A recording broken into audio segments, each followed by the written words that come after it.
having diabetes, which is not well controlled, is not good for the peep. It's not good for the peep. Yeah, babe, you know so much now. Good job. It's bad for pee-pee. Bad for pee-pee.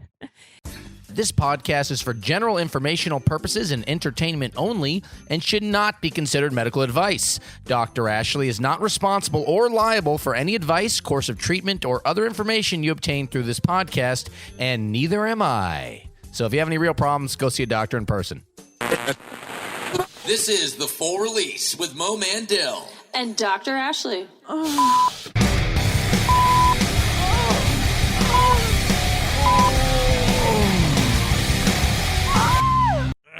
Damn it.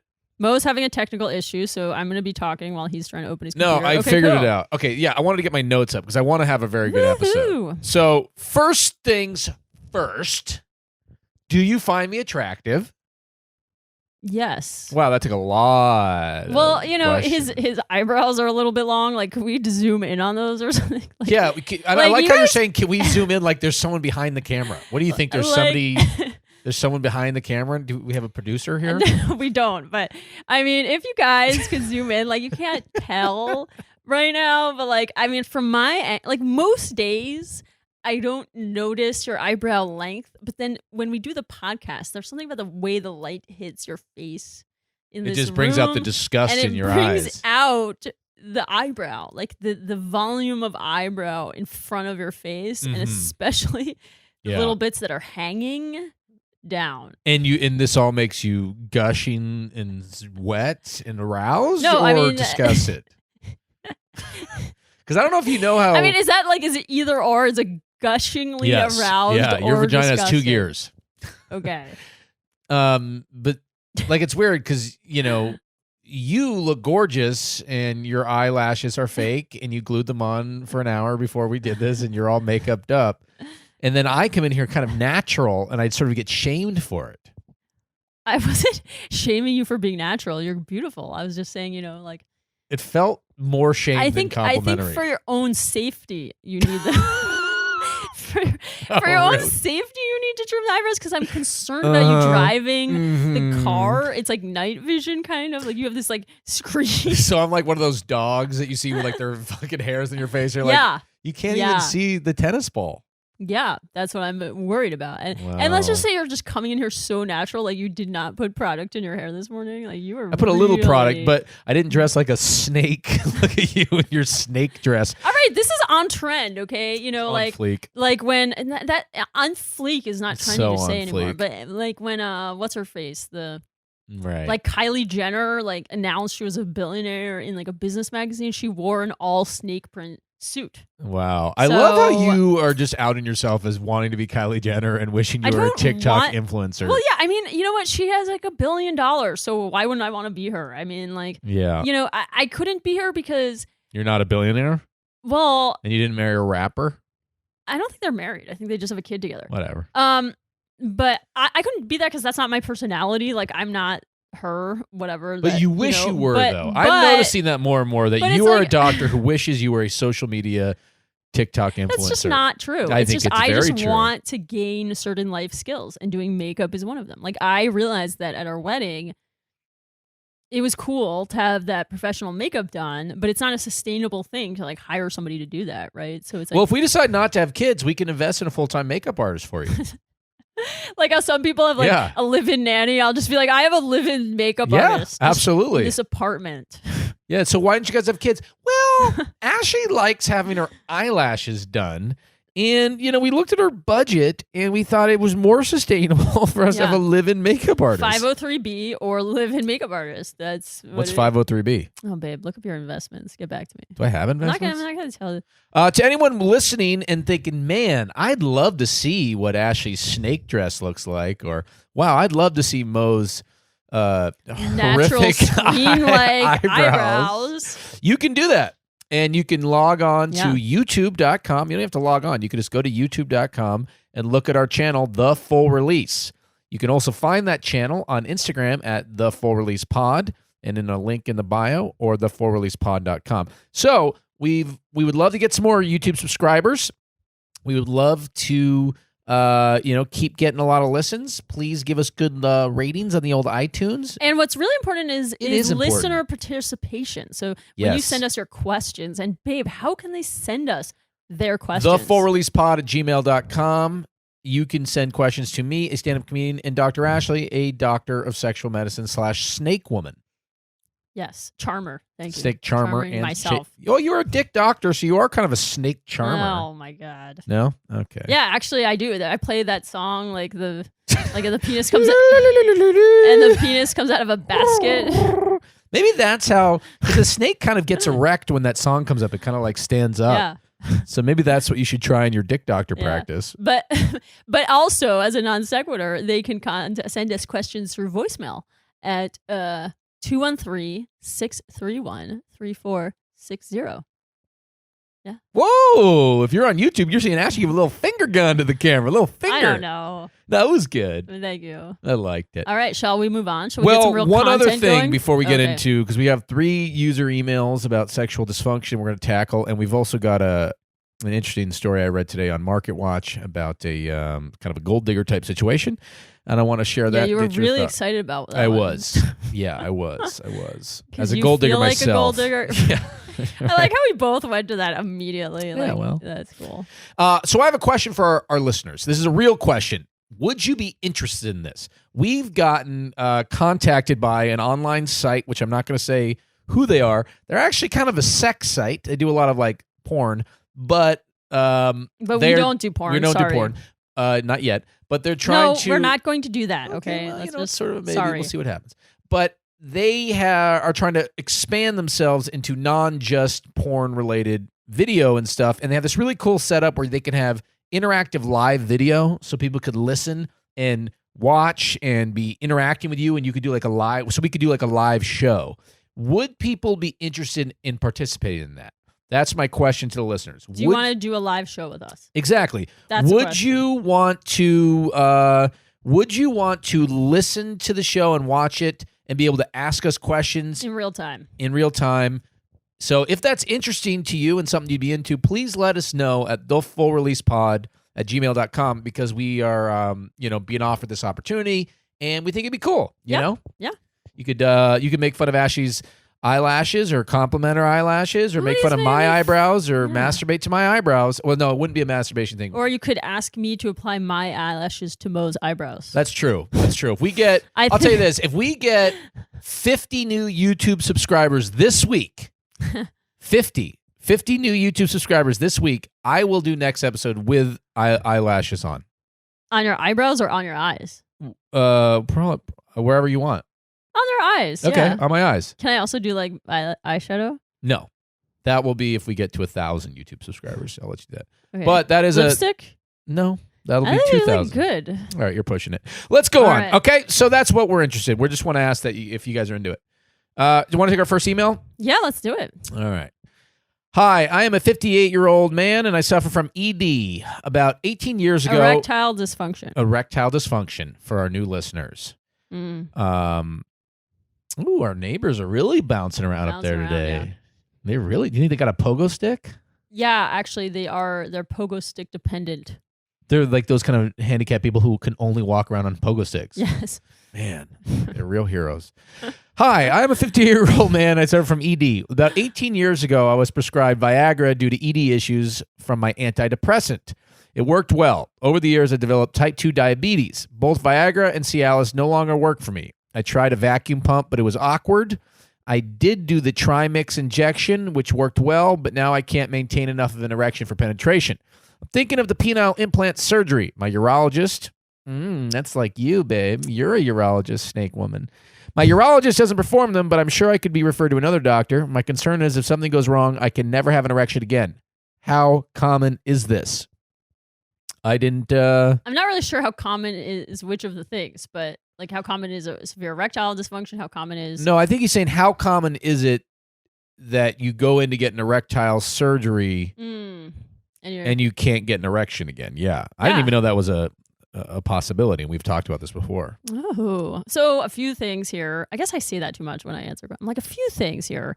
So I just don't think you say it enough. I'd like to hear you say that more. okay, good. Yeah, I'd like few to see things here. Yeah, there you go. Few things here. But anyway, just to touch base on this guy, right? A few things here about this. A few things. Yeah. So he does say, for example, that he tried Viagra, Cialis. Those are really common erectile dysfunction pills. Most people know that.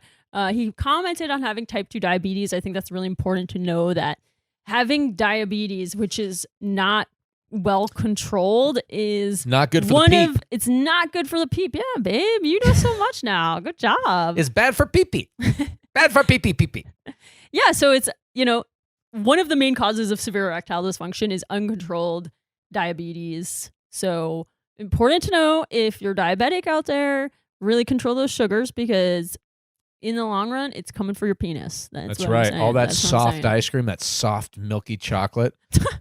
Gonna be a little soft peep. Well, you just gotta take. I don't know. You gotta just. Oh, the soft taffy is so chewy, just like my soft dick will be if I keep eating it.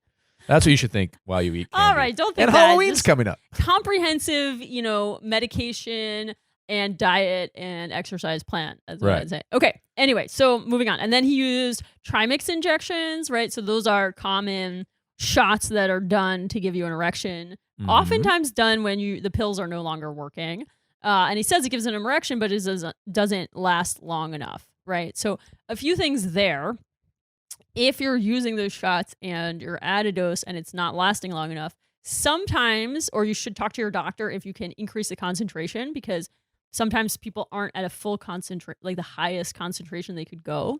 And then other things they could try is using some sort of penis constriction band with the shots. So that's a fancy way of saying like a cock ring, right? And that can help the cock ring sounds better than penis restriction band. Constriction device. Yeah, penis constriction device sounds like something Stalin was using to like figure out who his enemies were. That's pretty good. So anyway, so he could talk to his doctor about if he can go up on his dose, if he can use a penis constriction band. Really important thing to remember is if you are using a penis constriction band, that you take it off right after sex, right? Because you could you don't want that. You don't want it to die. That's sort of like I always was freaked out when I would hear that like women who would fall asleep with their tampons in them or like lose them up there, they could get like toxic shock syndrome. I was like, that's fucking terrifying. That with modern tampons, that doesn't really happen. That was like a thing in the 70s. Oh, it was a wild time though. Yeah. Huh? Wild time for vaginas back in the 70s. Muffs, toxic shit. Everyone had muffs. You mean like they didn't shave their pubic? Yeah, they had big old muffs and toxic shock. That was what that was called. Yeah. Can you get like if you fall asleep with a condom on? Could that kill your dick? Like I don't think toxic shock? No. Okay. Well, anyway, so and then the last thing was the penile prosthesis, right? So lots of people do penile prosthesis. I do a lot of them. They're great surgery. Of course, there's risks and benefits of it. But overall, for the people who really understand the device and are looking for a reliable, sustained erection when they want to have it, for as long as they want to have it, a penile implant is an excellent option. Usually we do one called a 3-piece inflatable, right? Ooh, 3-piece inflatable, huh? Yeah. Exciting. Yeah, and you have basically 2 cylinders in your shaft, and you can pump it up and release the fluid at will, okay? Yeah. Super cool. Now, in terms of it malfunctioning, that can happen, or there can be regular wear and tear, and over the course of, 10 to 15 years, they just need it replaced, okay? The vast majority of men do not need it replaced. Now, is that because the majority of men who get these things are getting them when they're kind of on the downward slope of life, and they're sort of on their way, they're kicking that door, or is it because they just sort of are very, like, solid devices for the most part? Yeah, I mean, they have any mechanical device, no matter how great it is, after a certain amount of use will need replacement, right? I say if you buy the Ferrari, you still gotta, if you put. Do you know anything? I mean, you've never read anything about Ferraris before. Whatever. What I always say about Ferraris you never is have mentioned Ferraris before. You're like, what's like I always say when I'm reading my Ferrari monthly? All right, if you buy. Even the Ferrari All Testarossa. right, okay. If you get a really excellent Hyundai Elantra with a 100,000 mile Stay in your lane, TikTok. powertrain, Stay in your lane, TikTok. if you get a Hyundai Elantra with a 100,000 mile powertrain warranty, There you go. oh, he's laughing because that's my car. Okay, anyway, and I But love this is also it. just like exactly the way you probably like. I bet that was a big part of why you bought it because it had like this great warranty, and you're Yeah, like, of course. "Oh, this is a good deal. It is a good value. Sustainable It's a value. car. Yeah. Yeah. It's a great car. Anyway, the point being that, Yeah. like, yes, if I bought that car when I was like 75, or 85, I might not need a new car, right? But if I buy that when I'm 25, I'll probably need to get a new car. I mean, it's just whatever. But to stay on topic But here, anyway- what is the percentages that you go in for penile prosthesis, it doesn't work, and now you can't get hard at all anymore? Well, here's the thing. If there's some reason why it really can't work, you generally get it replaced. You don't have it just taken out, okay? Because generally, either there's some specific thing that can be troubleshot, like there's a mechanical error with the actual device, right? Really uncommon, but if that's the case, like, and we know it's the pump, you can have the pump only replaced, for example, right? Or there's loss of fluid from the device, then you have the whole thing taken out, you have a new one put in, okay? Something like that, right? So most of the time, even if there's an issue with the implant and it doesn't work, you get a new one put in, right? Now that sucks because you have to have a whole new surgery, but you just do it, right? And do you recommend getting the powertrain warranty on that device before it's put in? 100,000 pumps. 100,000 stroke warranty. Yeah. Do they have those? No. They have a warranty. I mean, I think that a lot of them have like a lifetime warranty. So now, do you think they have restrictions the way they do in like a car thing, where if you go in there, they're like, well, how have you been using it? What positions have you been using? I think, for example, if you pumped it up and had like a steamroller, like a car washer, go or maybe they're like, did you go to Burning Man and go to that fuck tent? Because we don't cover that. We don't cover the fuck tent in Burning Man. No. But wait, I was gonna say, so technically, if it malfunctioned and you had it removed and not put back in, okay. You would not be able to get an erection. That is a fact. So I think that's what he's concerned about. Okay, but there's never But it's not like really a one-off shot. Okay, you can always just get it. Yeah, okay. yeah. Well, I hope you hope that helped. I hope that helped, and Go I hope for it, man. Yeah, I hope you purchase that Elantra, Hyundai Elantra. We're not sponsored by Hyundai, but Hyundai, if you want to, or if anyone wants to sponsor us, anybody, Hitler. Babe, take that back. If Hitler wants to sponsor, we're both Jewish. He can't. Well, but So he made that joke. Or it's okay. I mean, Ebola virus. If you want to sponsor us, people who Ebola's hurting right now. It's not really, Ebola's had a rough year. Corona's really stolen. Corona's really stolen. All right, here's another email. The4releasepod@gmail.com for all emails. And again, if you do want to do a live interactive podcast with us, if that's something you'd sign up for, if you'd want to do it, and you could actually ask us questions in real time, interact with us in real time. If that's something you're into, please let us know at the4releasepod@gmail.com. Okay. Or leave us some comments on our YouTube page. There you go. YouTube, subscribe. I have a question about a subject that I've never heard discussed before. And I'll be honest, I've never heard this discussed before either. So I am very curious. I have a question about a subject I've never heard discussed before. I know that all bodies come in different shapes and sizes, but when we talk about sizes, the subject is normally about the man's member. After recently coming out of a long-term relationship, I've been playing the field, and I have noticed that some girls seem to have most of their tightness of their vagina tunnel pretty much at the opening of their vagina, like my ex-partner. Then some or most others have more depths of tightness deeper all the way. To describe it in another way, like walking through a small door into a larger room. Now, the relationship with my ex that during lovemaking time, I'm trying to understand this, that during lovemaking time, I would penetrate deeper and grind as that's how she liked it to achieve her orgasm then. I would pull back to more of the tighter entrance area for my final thrusting for me to get my tickles.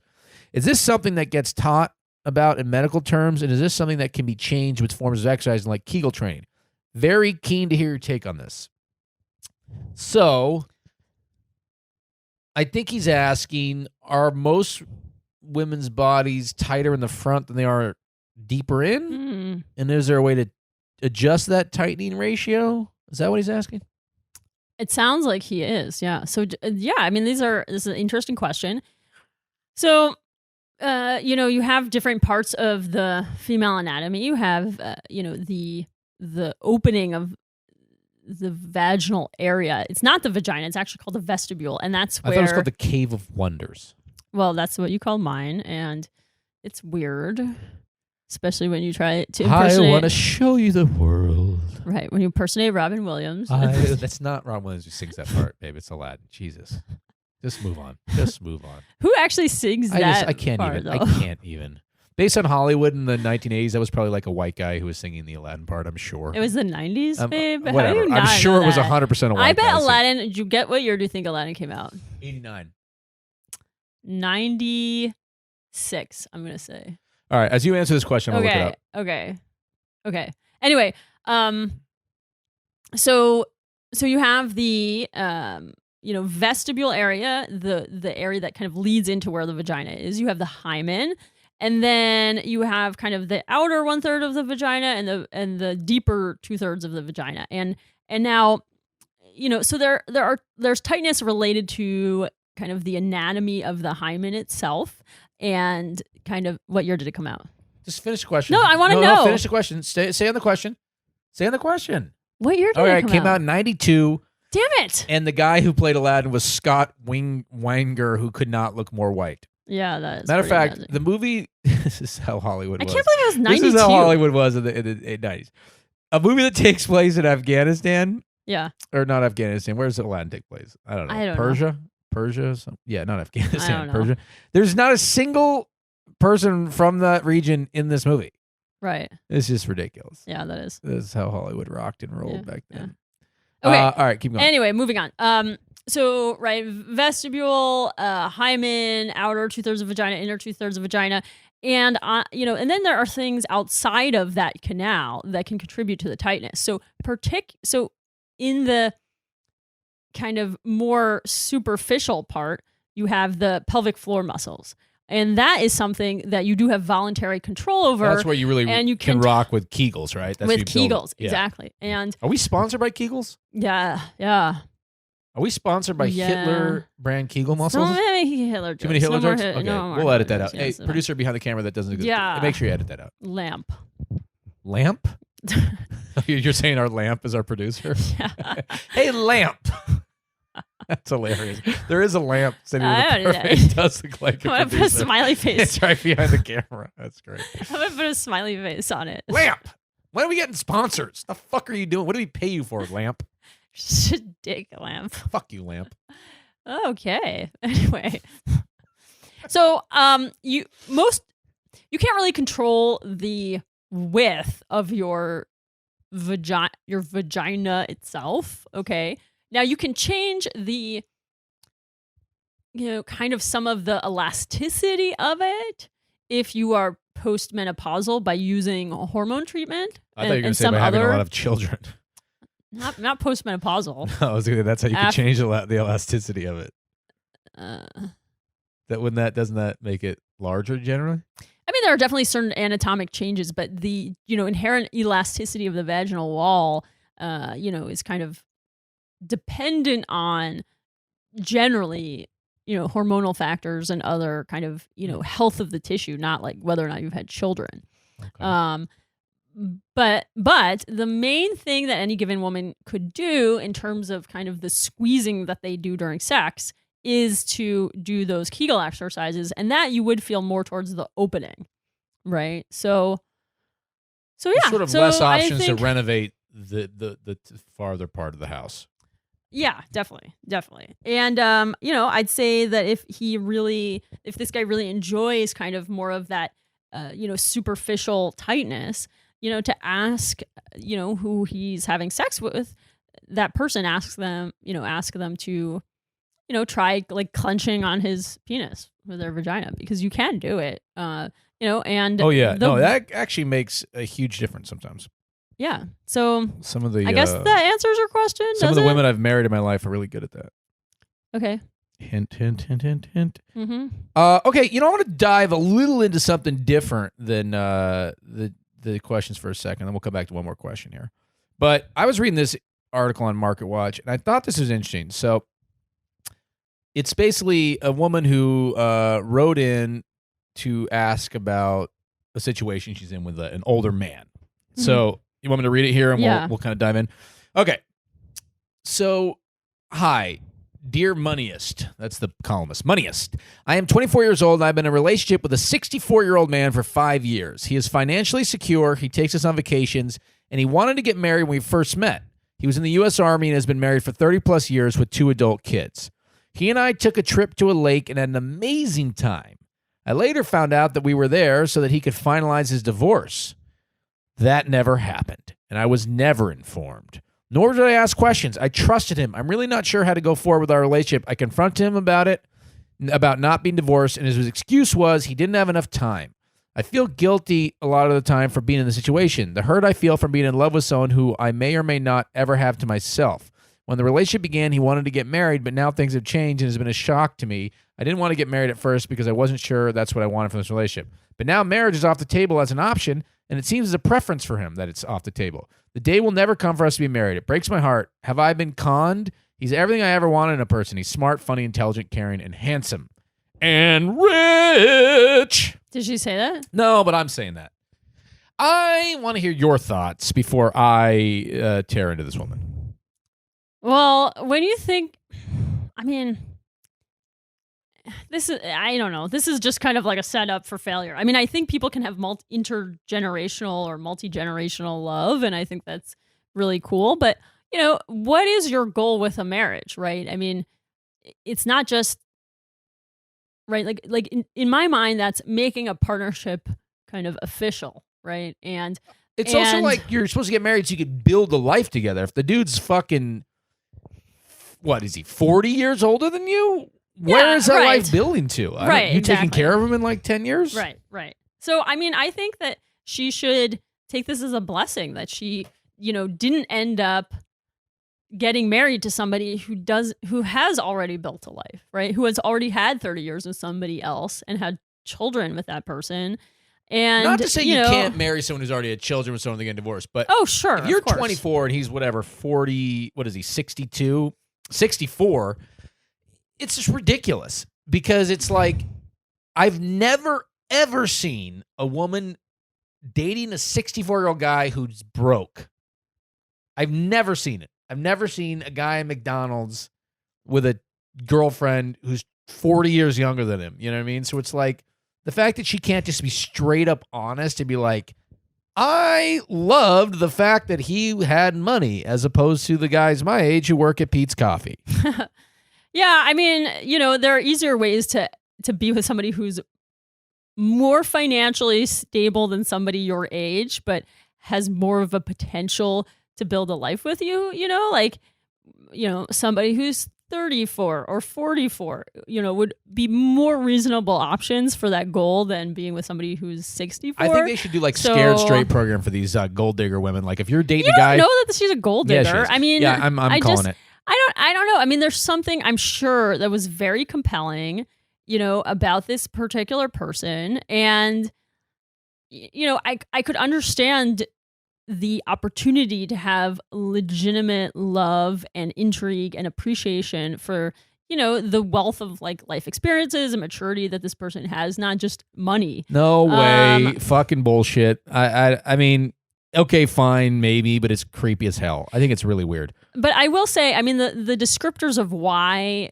she's so in love with them, like he's funny and smart and kind. I mean, there's a billion eligible people on this planet with the descriptors. Right. And most 64-year-old guys aren't that funny anyway. I'm gonna say he's probably not that funny. That's not true. But how many 64-year-old guys are that funny? I think she should just take this. Instead of being hurt by this, take this as a blessing, as an opportunity to move on. Okay, so I was going to say, though, they should have Scared Straight for these women who date older guys. Or guys No, because who are gold digging, which happens. Okay, sure. Or guys who are gold digging. Thank you. Although very rarely have I ever heard of a 24-year-old woman dating a 64-year-old or man dating a 64-year-old woman. Well, in gay couples it happens, so that's true. That's actually pretty true. Thank you. Definitely. So they're gold digging guys also. Absolutely. Okay? Absolutely. But I was going to say they should have a Scared Straight thing for gold diggers who date people way older and richer. You should have to go into an old people's home and change diapers and clean up incontinent old people for a week so that you know what your relationship will be like in 10 years when this rich old person now is just a rich, super elderly person. You know? If you're going to marry somebody older, first you have to go into some fucking medical center and just scrub old people's shit for a week before they let you get married. That's my thoughts. Because I feel that's scary right off that money real quick. But, in any relationship, somebody could become disabled and you could become a caregiver. Right. That's true. Just, That's true. But I think it's far less likely than if you're 40 years younger than your partner. Well, what if they did that and then we're like, oh my God, I love this. Well, then great. Marry him. That's perfect. Good. If she's like, oh my God, I've never felt so attracted to you before. Yeah. Hurry up and shit on yourself now. Yeah. I mean, there's just so much other stuff to this, right? Like, does this person ever want to have children? Because she's like, I've always wanted to raise kids who don't have a father that's alive. So what does Moneyest say in response to this? Well, he basically said, probably you're being conned. Essentially, what this is like a classic technique, which is in sales, he equated to sales, which is you basically offer something that's not ultimately going to be on the table, like marriage, right? You like if you're going to offer somebody to work for your company and you're going to get to be a partner. And once they start working there, they like working there. I'm very much paraphrasing. It's not exactly what they said. Or even, I mean, it's kind of what they said. That's what they're implying. But it's sort of like, okay, you can come work here and we're going to pretend you're going to make you a partner. And then you start working here, you set your life up here. And then ultimately we're like, hey, you're not going to be a partner, but you're less likely to leave now. Okay. So this guy said up top, I want to marry you. She likes him now. She enjoys the relationship. And then when he says, I'm not going to marry you, well, now she's like, well, fuck. I'm stuck a little bit because I like you. Whereas if he'd have said that right off the top, she'd have never, dove in like that. I see. So, and also, he said, this guy's not going to marry you. Here's the thing. Like, if this guy did plan on marrying her and then legitimately had a change of heart with his personal situation after they started dating, that's not deceptive. Plans can change, right? And it's also, if you're going to, like we were talking from the beginning, she also has to question what were her inherent motives as well, right? And how, but I don't think either of these people, are... Moneyist was also saying, like, he's not going to marry you because he likes his life now. He doesn't have to deal with a divorce, doesn't have to deal with lawyers, doesn't have to deal with alimony, and he has you. So right. why would he marry you? It's not like he's trying to have, unless he's trying to have like kids more, but he does, doesn't sound like he's trying to do that. So I don't know. I just think that like, I would love to see that thing really called out more and go away more. Like the gold digging, fucking dating like super old people.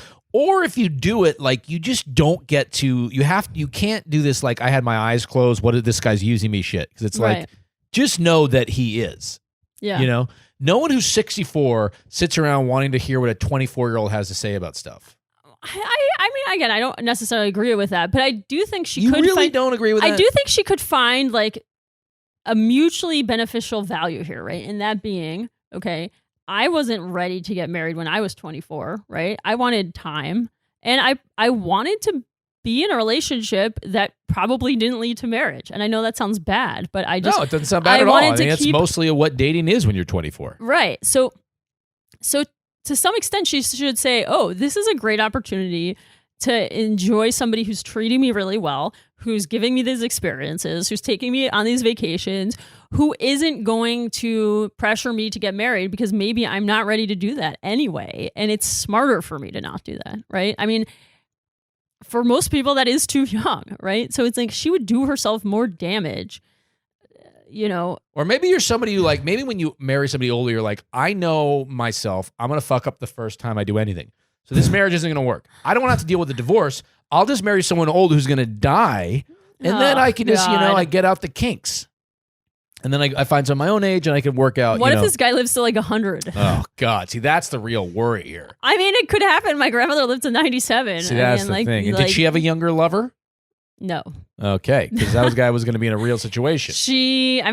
Her husband was much older and he died, far before she did because he was much older. And then she had a man friend she was dating and he kind of sucked.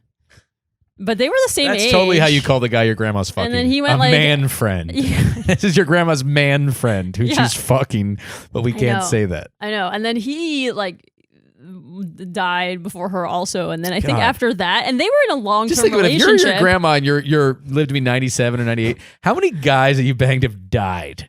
Like every guy you've banged has died. No, I think after that guy, she was in probably a 10, 15-year relationship with him. And I think after that, she was just like, I'm done.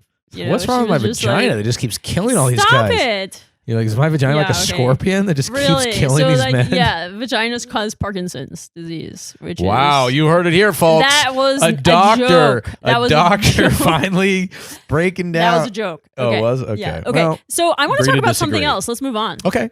So I wanted to talk about there's a new FDA-approved birth control. It involves putting you into a box and tickling you. What? Really? I'm in. I like how you weren't paying attention. I like that. I'm into that. No. That was a joke. It's something. It's actually something that it's a non-hormonal birth control method that you put into the vagina, and it's an insert, and you put it in, like basically right before you start having sex, and it is it's called Phexi. I don't actually know how you're pronouncing Phexi, but it's PHEXI. PHEXXI. Oh, XXI. Yeah, and so I think that name is because the mechanism of action is based on the pH in the vagina, so that's why they called it Phexi. But shouldn't they have gone with pH. triple X? Well, maybe XX is like women, like XX chromosomes. Oh, I thought they were going the sex. I don't know. Well, anyway, so what it does is it's this what is it? I think it's a gel. And you put it in your vagina with this insert, basically like right before you have sex. And it's a combination of chemicals that keeps your vaginal pH in its normal low range. Okay. And what actually needs to happen is that sperm or cum has a high pH. Okay. Yeah, it does. Mine's pH is like fucking mad high. My cum's pH There's like is infinite, like so high. Sometimes, like, I remember I used to be in college, like, girls would be like, damn, that dude's pH from cum was crazy. Yeah, they could just tell. Yeah, it was like pretty much. They were all whispering. They were all like gossiping. There's a lot of gossiping about the pH of my cum. Yeah. Girls were like, if you want a guy with some serious pH. Like, he rocked my world. It was He's incredible. got the pH balance off the fucking charts. Yeah. Can't wait till it gets all over my belly. Okay, all right. Belly's all pH'd up. It's like caustic. It's like causing like chemical burns. Yeah, it's like so high pH. Yeah, it's so pH. They just like hired you to clean a building, like power wash a building. They're like, we got a lot of grout in our bathroom. You ever just cum all over it with your fucking acidic pH cum? No, it's basic. Oh. High pH means basic. Low pH means acidic. Thank you for nerding up this completely hypothetical bit. Okay. That's the role I play in all of this. Okay, so anyway, so you put the gel in and it keeps the vaginal pH low, and generally cum, right, is a high pH, and sperm needs a high pH to survive. Okay, so if you ejaculate into a vagina with this gel in it, then instead of raising the pH with your cum like you normally would, there's all this gel here, and it's like takes down the pH, and all those little swimmer guys like get sick. Okay, so the pH has to go up high for it to become baby making material. Right. Okay. For those sperm to stay alive. Interesting. And this is like basically like a diaphragm that's gel. That sort of it's like a chemical that diaphragm essentially. In some way, yeah. Now the thing is, it sounds really great, right? Because it's like on demand and it's non-hormonal, but it's not a condom and blah blah blah. But there's a few downsides, okay? So one, they say guess what the efficacy is. Like, what would you want the efficacy of your birth control? 99%? Right. And if you think of, for example, like I had an IUD in, right? An IUD is like 99.9% effective, meaning that when somebody has an IUD in, the chance of you getting pregnant while it's in and not expired is like, whatever. Unless the pH is off the hook, right? Like 1 in 1,000. Yeah. Like no, way I think less, it would have right? to be in the 99s for me to want to fuck with it. Right. So they say under typical use, the efficacy is 86%. Hard pass. And when perfect use, the efficacy is 93%, which means like, if you have sex a whole bunch of times, I mean, there's close to 1 in 10 chance you're still gonna get pregnant. You're gonna have to keep working on that. That doesn't do it for me. I mean, that to me seems like this is the form of birth control that you would use if you're okay with getting pregnant. Like, you don't really want to, but you're okay with it. Well, what's fucked up about this too is if you're using a condom and it breaks, you can go get the plan B, but this you won't know. Yeah, no, you don't know. Won't know exactly. Yeah, no, I would for say sure. hard pass on And a that. condom that is not broken. And if you look at actually real use data, right, with typical use, this is not more effective than like the pull-out method. Yeah. Right. And on top of that, I was looking at the side effect profile of it, right? And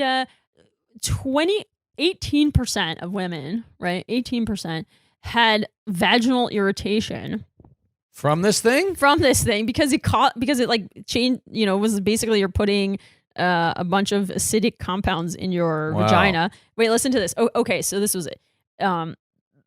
Vulvovaginal burning 18%, vulvovaginal itching 14%, yeast infections were 9%, urinary tract infection 9% chance, whatever, vaginal discharge 5%. So between your chance of becoming pregnant and having a burning, itching, yeast infection vagina, there's like a bunch of different I'm going to things. say what's called Phexy. That you guys got to keep working on your stuff. We're not endorsing that unless you pay us to, in which case we'll edit this episode and we'll totally endorse it. So Phexy, if you want a good review, pay us. And look, I don't want to be a downer. I mean, I think it's always great when new birth control options arise. Right. But not if they don't prevent birth. Well, and again, like I said, I mean, I think in the context of two people who would like to reduce their chance of becoming pregnant, but are okay potentially becoming pregnant, then, this might be an option. You said it increases yeast infections. Yeah. So by that, you're going to be having less sex. You're going to have less chance of getting pregnant. That might be the whole key to this product. Oh, that was it? Yeah. Maybe this product is just supposed to give you rampant yeast infections so that you have less sex and thus you don't get pregnant. I should just start putting cottage cheese in my Oh, Jesus Christ. All right. We're done with that. Can we move on? We have one more question here. Yeah. All right. Now, this question, thank you for that, by the way. That's probably helpful. It was interesting, It was very, it's interesting. I think it's also really important, that when people choose a form of birth control, that they actually look at what is the efficacy rate of it in preventing birth, right? Because just so because something is FDA approved for birth control doesn't, like, that has a wide range. Why do they approve it? Because it does something. I'll tell you, it really reminds me of like the first time I went and got the morning after pill back in the day when you had to call and get a prescription for it and shit. And we called or something, like we had to call like the Planned Parenthood or something. And she goes, because I grew up in a small town. She goes, well, the person who does that's not here today. They'll be back in 2 days. I'm like, well, it's the morning after pill. She's like, yeah, but it works up to 72 hours. I'm like, does it work as good? And she's like, no. I'm like, well, then I want the fucking pill today. Like, less good is not acceptable. But here's an interesting thing, right? Because if you look at the regular use efficacy of a condom, what do you think it's? 98.9%. It says 85%. 50%? 85% effective with regular use, right? What does that mean with regular use? I don't know. Let's look at it. 85% effective condoms?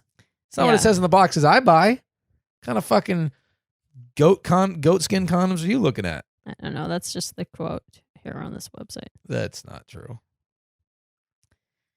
Well, people may not use it correctly. Yeah, I mean, I guess that's a reality. And they say birth control pill, 91% effective. All right, well then fuck. With regular use. But that's also probably because some people, forget to take it and stuff. Yeah, that's factoring in people who forget to take it, and the condoms are factoring in people like me who can never quite figure out how to put them on, and they break and stuff. So, I mean, look, that's a terrifying statistic. But still, an IUD still with like regular use is still 99% effective. Yeah, because they jam it up there and you're not doing anything with it. I know, that's why it really is the best right reversible birth control. It's idiot-proof birth control. Yeah, it's amazing.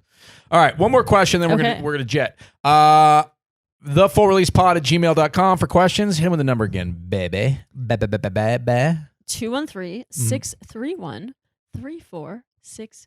You're getting good at that. You could do like that movie phone thing soon. Guys, subscribe on Nobody YouTube. calls the movie phone anymore. Everyone calls a movie phone. I live in 1988. I know. And It is remember, if we funny. get 50 new subscribers this week on YouTube, next episode, I will have fake eyelashes. I will let Ashley fake eyelash me up. Can we have them watch me put it on you? Sure, why not?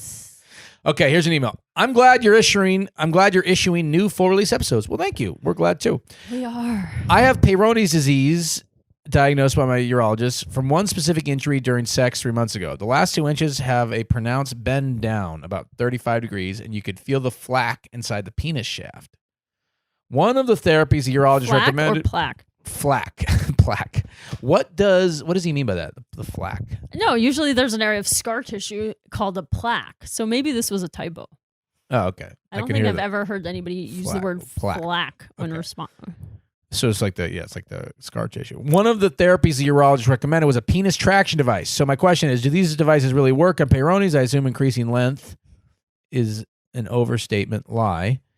Do you have a favorite manufacturer model? How taut do you stretch the penis? I would never hurt myself, but I don't want to be light on this tension stretch. So we've covered this before. A number of times. So I'll Yeah. kind of breeze through it. So a good traction device, when used consistently according to manufacturer recommendations, has been shown to cause improvement in Peyronie's disease. And a few of the quoted benefits are prevention of progression of the Peyronie's disease, right? So it won't get worse. Reversal of some of the curvature, right? So the curvature get better.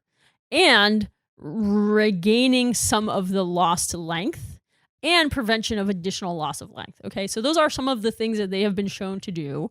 The effect can be modest in some of those gains, right? So, in terms of talking about length that you get back, it might be, half a centimeter or something. But are they Even talking a about length you centimeter. get back? Because if it's like this, it's not going to be as high as if it's like that. Is that what they're talking about? Length, or the skin actually stretches? Yeah, I mean, it could be both. Now, the other caveat being that a lot of the studies looking at the efficacy of these devices have been sponsored by the device manufacturers, right? Well, that's some bullshit. I mean, I think that the companies that make them are ethical and everything, but it's just something worth noting, right? That said, I recommend them consistently, and I think that people's response to them, the results that they get, really depends on whether or not they are able to tolerate using it consistently, right? I mean, because some people are like, I didn't really like doing it. I didn't have enough time. It was too complicated. It was uncomfortable. Those people are not going to get a good result. And somebody who's like really gung-ho about using it is going to get it. It's like if you ever talk to someone who got knee surgery like myself and they're like, yeah, physical therapy didn't really work. And then you're like, did you do the exercise? Like, not really. Right. I mean, that's exactly my story. Or like I had braces, but then I never wore my retainers. Right. I mean, that's everybody. Their parents spend $20,000 on braces and they're like, I didn't want to wear my retainer. My teeth are fucked up. I know. Anyway, so, the one I generally recommend the most is one called RestoreX. It's restore, like the word restore, and then X, the letter, .com is where you can find it. And is this what Trump used in the hospital to beat COVID? Is this similar to that? No comment. No comment? Okay. No comment, although I'm not his physician. So therefore, I have not signed a non-disclosure agreement. We could talk about that. Apparently, he made his doctor sign a non-disclosure agreement, which literally makes no sense because HIPAA laws, right? Well, it does make sense if he didn't really have COVID and he made the whole thing up. No, it doesn't matter. That theory. No, it doesn't matter. It does not matter, okay? It is according to HIPAA laws, which is the Health Insurance Portability and Accountability Act, which was passed, I think, in the early 90s. There are just massive restrictions on, what you do with somebody's health information. And if you are there functioning for somebody in a capacity as somebody providing healthcare to them, you cannot disclose that information basically to anyone other than their health insurance company for billing purposes, and that's about it. Like absolutely nobody. So if you get asked any questions by media people, you cannot provide any information ever, and you can get sued, and you can go to jail, and you can lose your license. I was going to have his doctor on the podcast, but if he's not going to be able to talk about anything, then it's not worth it, really. Right. He really wanted to come on. He just was Dying to. Dying. Huge fan. He's a big wet spot. He was going to talk about his hair care regimen, eyelashes. His eyelashes? I don't know. You're just trying to tie it back to eyelashes any way you can, huh? Aren't I was you? just thinking, like, we would get him on, and because he wouldn't be able to talk about Trump's COVID We'd be like, case, so he'd what just, do you think of talk about eyelashes? we just like talk about nothing. I don't know. That's probably what we would do. But anyway, so back to the traction devices. So yes, restorex.com. And that's a good one. And that's the one I prescribe most often. And I do recommend you start using one. I really do. And in terms of how taut do you stretch the penis?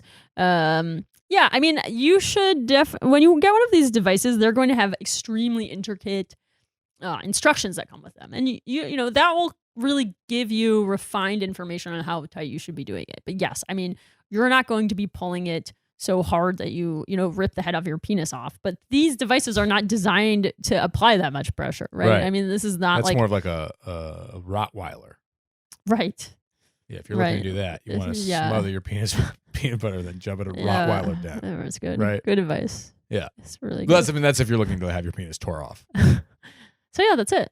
Okay. All right. We got a lot done today. Tons. A lot of questions, Tons. a lot of answers, a lot of studies, a lot of queries, a lot of announcements. Isn't it quarries? I don't know. No one knows. Oh. It's never been known. Cool. What are you going to do for the rest of the day? We're going to open a joint bank account now that we're married. Oh, things are really getting official. I think it got official when we got married. Oh, yeah. Although we don't know if we're, like, how do we check our wedding license? I don't know. I would like to know if the license has gone through or if I still have time to run. Yeah. Right. Guys and gals and everyone else, we love you. We love you. Again, please subscribe on YouTube and do let us know if you want to do a live podcast because we'd love to talk to you live. That was creepy. I'm not going to do that again. Ashley and I would like to thank all of you for listening to our humble podcast. Please subscribe and give us a good rating. Tell all your friends. And don't forget, we are answering all your questions at 213-631-3460 or at thefullreleasepod@gmail.com. .com.